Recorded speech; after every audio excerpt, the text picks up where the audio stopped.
Amigos e amigas, vamos a mais uma liturgia da palavra que eu transmito sempre nos meus endereços telemáticos. Aqui eu faço uma pesquisa em sites fidedignos para passar para vocês uma informação correta. Eu pesquiso no site revista.arautos.org e novaalianca.com.br e faço diariamente, de forma antecipada, a transmissão da liturgia da Igreja Católica Apostólica Romana. Ok? Estou seguindo o que Jesus mandou. Ide pelo mundo e evangelizai.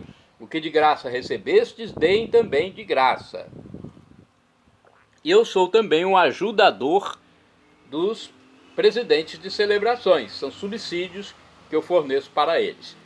Liturgia referente ao dia 23 de setembro de 2024, segunda-feira, dia de São Pio de Pietrelcina, ou Pietrelcina, como se diz em italiano. A cor dos paramentos litúrgicos é branca. No rito temos o prefácio comum ou dos santos, ofício da memória, e nós estamos também no ano litúrgico B, onde se enfatiza mais o Evangelho de São Marcos. A igreja vivencia a 25ª semana do tempo comum. Vamos à antífona da entrada. Vossos sacerdotes, senhores, se vistam de justiça e vossos santos exultem de alegria. Salmo 131, versículo 9. Oração da coleta, rezemos. Coloque suas intenções. Deus eterno e todo-poderoso, que deste ao presbítero São Pio a graça singular de participar da cruz de vosso Filho, e por seu ministério renovastes as maravilhas de vossa misericórdia, concedei-nos, por sua intercessão, que nos associemos continuamente à paixão de Cristo e cheguemos alegremente à glória da ressurreição.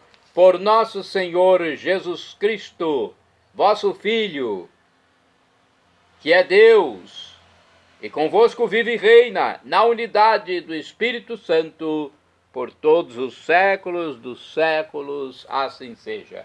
Primeira leitura, leitura do livro dos Provérbios, capítulo 3, versículos do 27 ao 34. Meu filho, não recuses um favor a quem dele necessita, se tu podes fazê-lo. Não digas ao próximo, vai embora, volta amanhã, então te darei, quando podes dar logo. Não trames o mal contra o próximo quando ele vive contigo cheio de confiança. Não abras processo contra alguém sem motivo, se não te fez mal algum. Não invejes o homem violento e não escolhas nenhum de seus caminhos, porque o Senhor detesta o perverso, mas reserva sua amizade aos íntegros. O Senhor amaldiçoa a casa do ímpio, mas abençoa a morada dos justos.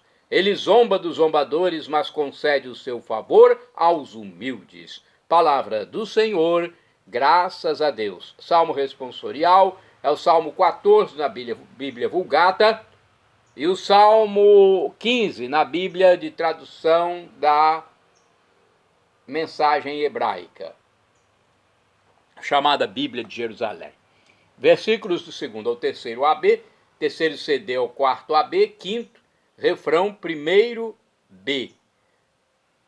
O justo habitará no monte santo do Senhor. Repitamos, o justo habitará no monte santo do Senhor. Senhor, quem entrará em vossa casa? Aquele que caminha sem pecado e pratica a justiça fielmente, que pensa a verdade no seu íntimo e não solta em calúnias a sua língua. O justo habitará no monte santo do Senhor. Que em nada prejudica o seu irmão, nem cobre de insultos seu vizinho, que não dá valor algum ao homem ímpio, mas honra os que respeitam o Senhor. O justo habitará no monte santo do Senhor. Não empresta o seu dinheiro com usura, nem se deixa subornar contra o inocente. Jamais vacilará quem vive assim. O justo habitará no Monte Santo do Senhor. Repitamos: o justo habitará no Monte Santo do Senhor. Agora vamos aclamar o Santo Evangelho com Mateus 5, versículo 16, e proclamá-lo com Lucas, capítulo 8, versículos de 16 a 18. Aleluia, aleluia, aleluia, aleluia, aleluia, aleluia, aleluia, aleluia. Vós sois a luz do mundo, brilha a todos a vossa luz. Vendo eles vossas obras, deem glória ao Pai Celeste. Aleluia, aleluia, aleluia, aleluia, aleluia, aleluia, aleluia, aleluia. O Senhor esteja convosco, Ele está no meio de nós. Proclamação do Evangelho de Jesus Cristo, segundo São Lucas. Glória a vós, Senhor, pelo sinal da Santa Cruz. Livra-nos, Deus, nosso Senhor, dos nossos inimigos. Naquele tempo, disse Jesus à multidão: ninguém acende uma lâmpada para cobri-la com uma vasilha ou colocá-la debaixo da cama. Ao contrário, coloca-a no candeeiro, a fim de que todos os que entram vejam a luz. Com efeito, tudo que está escondido deverá tornar-se manifesto, e tudo que está em segredo deverá tornar-se conhecido e claramente manifesto. Portanto, prestai atenção à maneira como vós ouvis, pois a quem tem alguma coisa será dado ainda mais, e àquele que não tem será tirado até mesmo o que ele pensa ter. Palavra da salvação, glória a vós, Senhor. Vamos às reflexões desse texto. Primeira reflexão do livro Palavra e Vida. Quando Jesus fala da luz, refere-se a nós. Nós somos a luz do mundo e não fomos chamados a sê-lo para nos esconder debaixo da camas ocultas, dentro de uma vasilha. Somos a luz do mundo. Deus nos escolheu e nos deu essa missão. Convém começar a semana ou terminá-la com essa consciência. Não esqueçamos em todo este dia. Chegará já o tempo de revisar nossa vida, de reconhecer que não nos comportamos sempre como deveríamos. Mas antes convém sentir com prazer e alegria que encontramos diante dos olhos de Deus, que pôs sua confiança em nós para que sejamos luz do mundo. Outra reflexão do livro Igreja em Oração, nossa missa no dia a dia. O livro dos Provérbios começa falando sobre a primeira leitura, o livro dos Provérbios, que retoma o ensino fundamental do mandamento do amor a Deus e do amor ao próximo e o faz em forma de conselhos transmitidos pelo pai ao filho. O texto de hoje traz 5 proibições, versículos do 27 ao 31, e 4 máximas, do 32 ao 34. Todas em referência ao amor para com o próximo. Tudo aponta para essa certeza. A pessoa que honra a Deus, honrando o próximo, é também honrada por Deus. No Evangelho, depois de explicar a parábola do semeador a seus discípulos, Jesus convida-os a proclamarem essa mesma palavra por todos os recantos do mundo. Por isso ele lhes diz que devem comportar-se como alguém que, ao acender uma lamparina, coloca-a em lugar bem visível para que todos possam ver a luz. Assim também quem recebe a palavra deve colocá-la a serviço dos outros, pois quem foi iluminado deve iluminar, como os discípulos fizeram a experiência da palavra, vivendo na proximidade de Jesus. Cabe-lhes agora ajudar outros a também fazerem a mesma experiência. Agora o comentário de Antônio Carlos Santini, liderança da comunidade católica Nova Aliança, e-mail santini@novaalianca.com.br. Liturgia comentada com o título Para que vejam a claridade, é baseada em Lucas 8, versículos de 16 a 18. Em 3 versículos apenas, o mestre nos dá uma bela lição. Onde é que pusemos a luz que recebemos? O lugar da lamparina acesa é sobre o candeeiro. É um contrassenso acender a vela e, a seguir, ocultá-la debaixo de um pote de barro, o antigo alqueire usado para medir cereais. Quando Jesus assevera que não há nada oculto que não venha a ser revelado, no versículo 17, nós prontamente pensamos nos pecados cometidos por nós ou pelos outros, que se tornarão manifestos na ocasião do juízo final.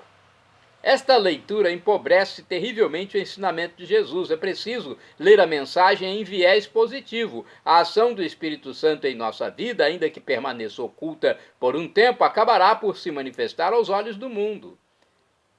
Na exortação apostólica Gaudete et Exultate, o Papa Francisco escreve o seguinte: deixemo-nos estimular pelos sinais de santidade que o Senhor nos apresenta através dos membros mais humildes deste povo, que participam também da função profética de Cristo, difundindo o seu testemunho vivo, sobretudo pela vida de fé e de caridade.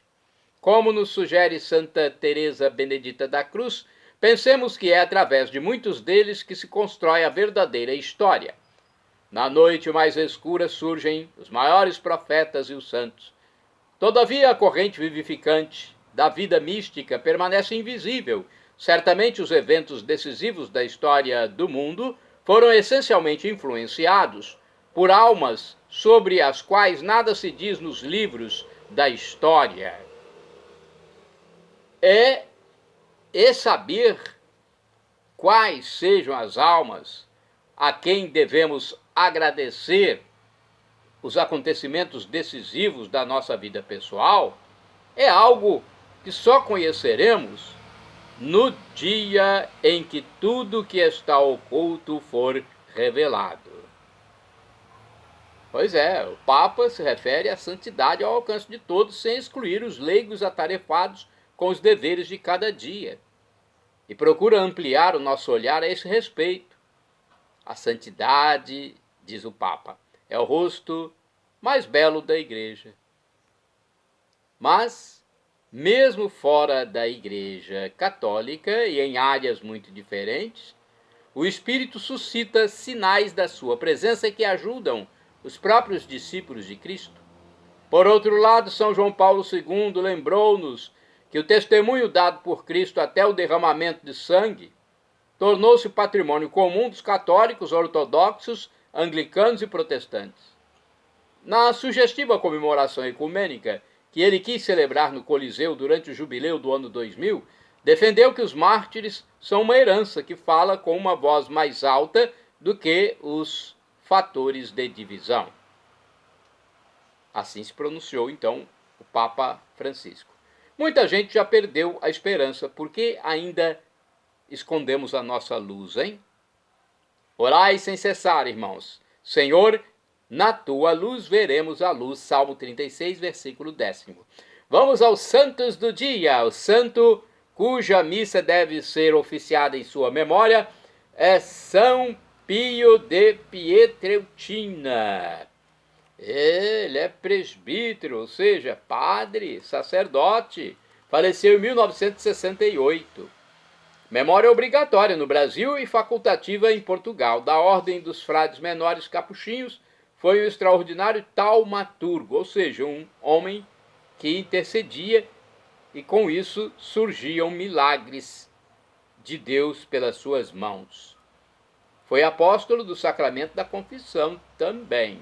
De acordo com o site rs21.com.br da televisão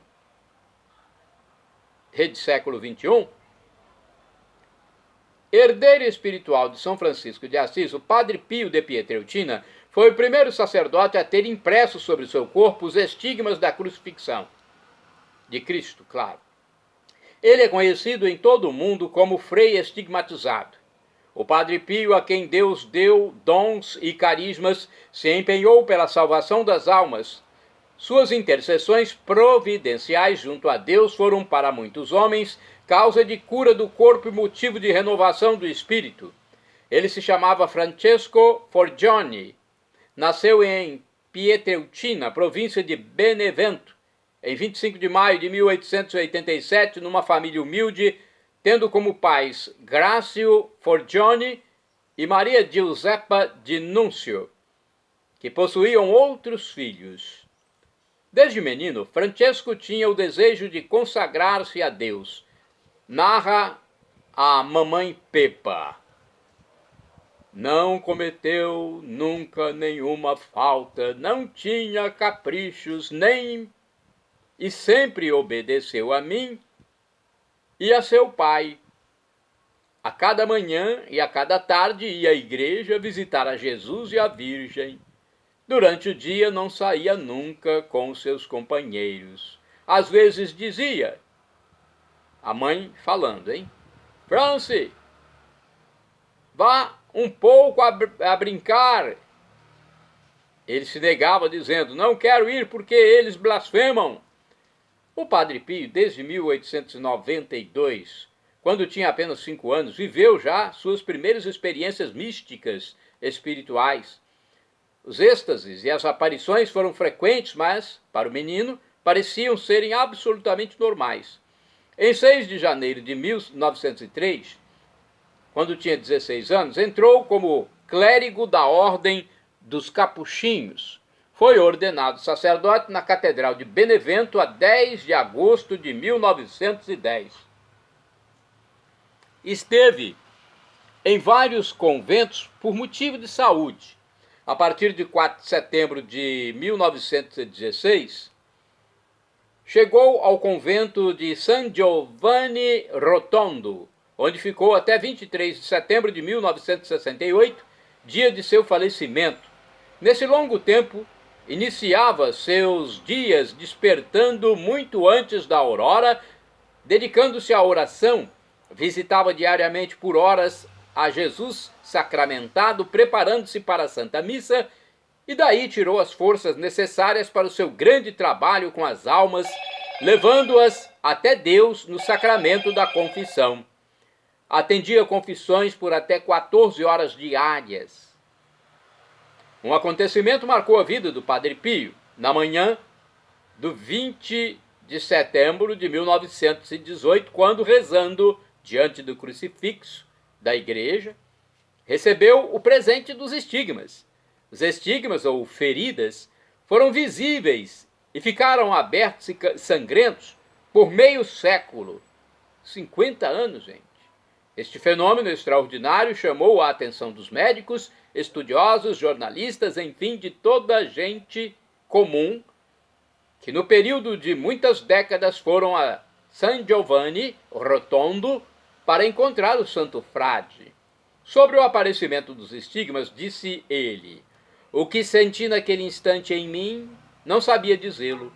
Senti-me desfalecer e morreria, se Deus não tivesse intervindo para sustentar o meu coração, o qual sentia saltar-me do peito. E dei-me conta de que minhas mãos, pés e peito foram feridos e jorravam sangue. Imaginais o suplício que experimentei então e que estou experimentando continuamente todos os dias. A ferida do coração continuamente sangra. Começa na quinta-feira, pela tarde, até sábado. Meu pai, eu morro de dor pelo suplício e confusão que experimento no mais íntimo da alma. Temo morrer em sangue se Deus não ouvir os gemidos do meu pobre coração e ter piedade de retirar de mim esta situação. Durante anos, de todas as partes do mundo, os fiéis foram a este sacerdote estigmatizado a fim de conseguir a sua intercessão junto a Deus. Com 50 anos passados na oração, na humildade, sofrimento e no sacrifício, o Padre Pio de Pietrelcina realizou iniciativas em duas direções. Uma vertical, até Deus, com a fundação do que hoje chamamos grupos de oração, e outra horizontal até os irmãos com a construção de um moderno hospital, casa de alívio do sofrimento. Em setembro de 1968, milhares de pessoas se reuniram em San Giovanni Rotondo para comemorar os 50 anos dos estigmas e celebrar o 4º Congresso Internacional dos Grupos de Oração. Sem ninguém esperar, às 2h30 da madrugada do dia 23 de setembro de 1968, faleceu o padre Pio de Pietrelcina. Olha, eu não recordava que o padre Pio era o responsável pelos grupos de oração. Que coisa bonita, hein? São Pio de Pietrelcina, rogai por nós. Santos do dia 23 de setembro. Santos, porque é um casal. Então vamos lá, santos do dia 23 de setembro. São Zacarias e Santa Isabel, pais de João Batista, precursor do Messias. De acordo com o site do Vaticano, o Evangelho de Lucas começa com a história destes dois esposos, que eram justos diante de Deus, fiéis e observantes, porém tinham um espinho no coração por não poder conceber um filho. Naquela época, a esterilidade era uma causa de marginalização. A história de Zacarias e Isabel ensina-nos que jamais devemos perder a esperança, porque nada é impossível para Deus. Zacarias era um sacerdote da 8ª classe, ou seja, a de Abias, uma das 27 estabelecidas por Davi, que regulamentavam os turnos semanais de serviço no templo. Casou-se com Isabel, que também era descendente de uma família sacerdotal, e se estabeleceu em Ain Karim. O matrimônio não foi agraciado pelo nascimento de um filho. No entanto, a união do casal era sólida. Certo dia, enquanto Zacarias estava no templo, recebeu a visita do arcanjo Gabriel, que lhe pré-anunciava a gravidez da sua esposa. Embora fosse um homem piedoso, pediu uma prova. Por isso ficou mudo até o 8º dia do nascimento do filho, quando a criança devia ser circuncidada. Aí a língua se soltou para confirmar o nome do filho, João. O papel de Isabel, contra qualquer previsão, era ser a mãe daquele que estava destinado a preparar o caminho de Jesus, João Batista. Esta vida exultou dentro dela na visita inesperada da sua prima Maria.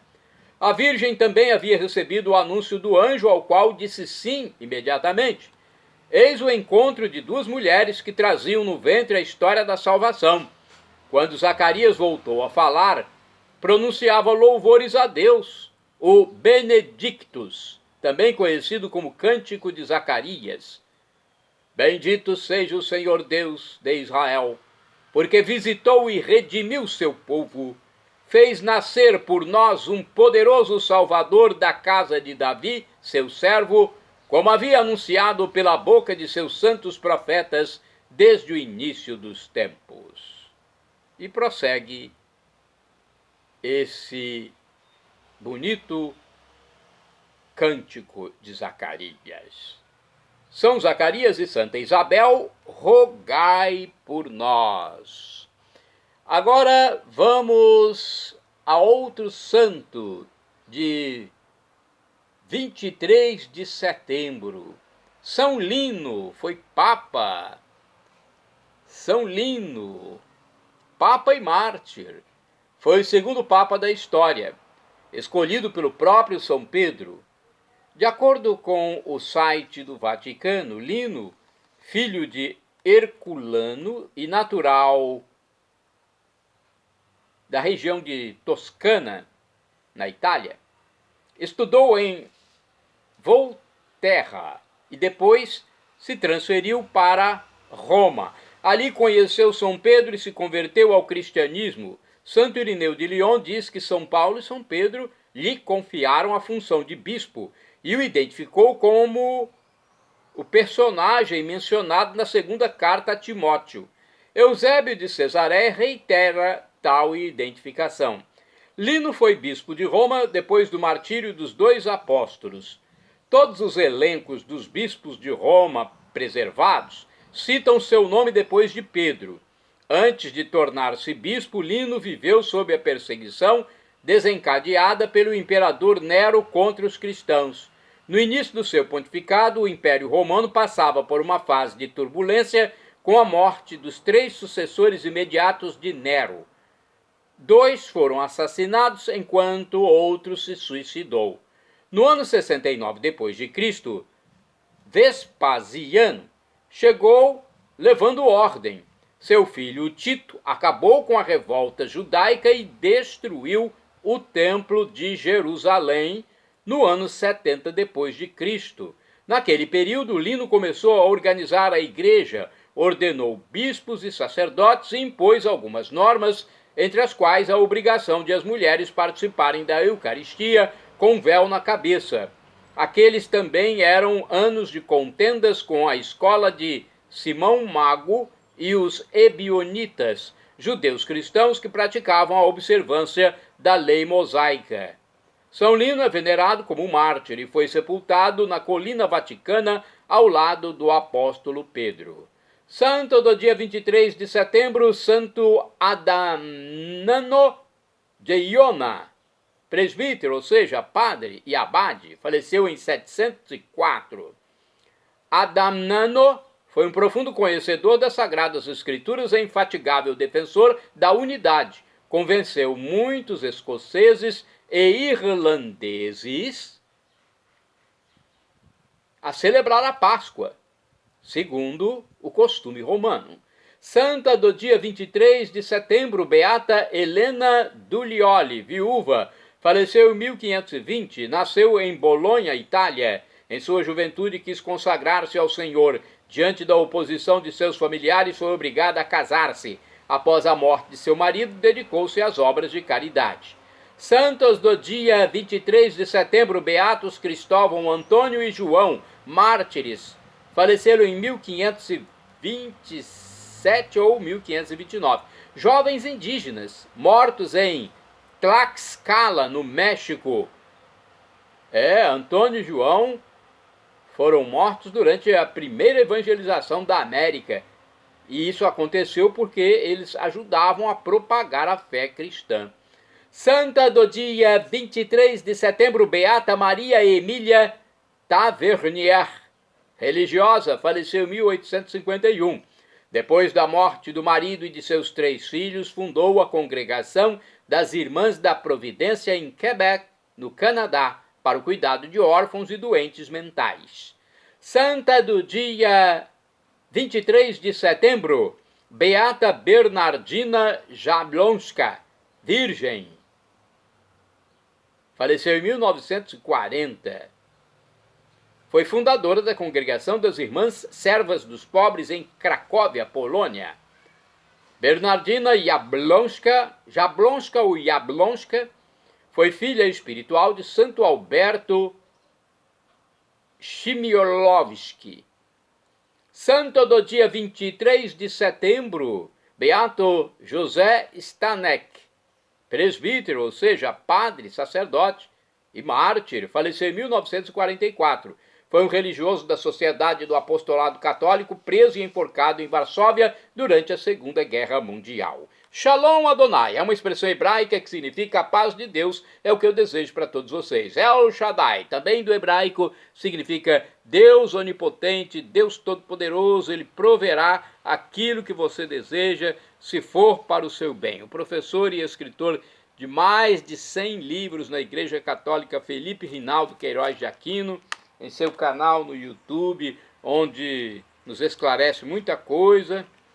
Ele diz que Deus pode nos dar uma dessas 3 respostas: sim, não ou espere, quando suplicamos algo. Mesmo que seja um não, é a melhor resposta para nós, porque Ele é onisciente, sabe o que é melhor para cada um de nós. Até na terra, nosso Pai físico nos dá um não, vez por outra, quando percebe que é o melhor para a nossa vida. E agora eu clamo do aramaico Maranatá, como dizemos nós católicos, ou Maranata, como dizem nossos irmãos separados, os evangélicos ou protestantes. Não importa a pronúncia, o significado é o mesmo. Vinde, Senhor Jesus, um dia ele voltará e será o juízo final. Creia em Jesus como Deus, esse Deus do amor infinito que humanou-se por nós, encarnou-se por nós, morreu por nós na cruz, venceu a morte, ressuscitando e ascendendo ao céu, onde está à direita do divino Pai Celestial, como nosso sumo sacerdote eterno, como nosso mediador, nosso irmão primogênito. Creia em Jesus como Deus, arrependa-se de seus pecados e seja batizado. E teremos corpos glorificados, semelhantes ao de Jesus, ressuscitado, quando ele voltar, no seu retorno. São Paulo diz que o sofrimento de agora nem se compara com a glória futura que será revelada em nós, quando Jesus voltar. Quer dizer, quando eu falo nós, são aqueles que aceitarem Jesus. Ok? Então aceite o quanto antes. Perdão, Senhor, pelos meus pecados passados, presentes, futuros, físicos, espirituais, pecados do pensamento, palavras, atos, omissões, e me dê a vida eterna. Meu Jesus, eu quero a vida eterna convosco. Acesse @Paulo Roberto Maciel, Maciel 7919.